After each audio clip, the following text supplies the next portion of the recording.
So, Mr. Spencer, to expand a little bit upon that, you say that things like the Fort Hood shooting in '09 and the Boston Marathon bombing, you say things like this could have been prevented? Yes, no doubt about that. Absolutely. The Boston bombing certainly could have been prevented. Tamerlan Tsarnaev, the Russians told the FBI that he was a strong believer in radical Islam and that he had tried to join an underground group in Dagestan. The only underground groups in Dagestan are jihad terror groups. So the FBI was essentially told by the Russians that this man was a jihad terrorist. They did not, however, keep him under surveillance or think that it was necessary to do so. So what do you think we can do to protect ourselves?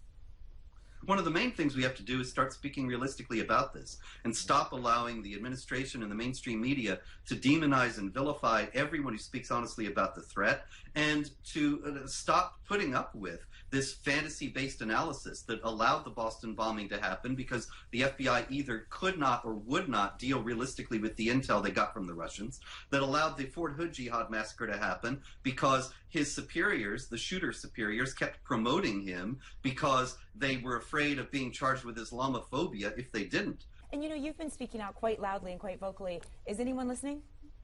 Well, you know, it's the same thing. Anyone and everyone, without exception, who speaks honestly about jihad terror is subject to a defamation and smear campaign by groups like the Hamas-linked Council on American Islamic Relations and others.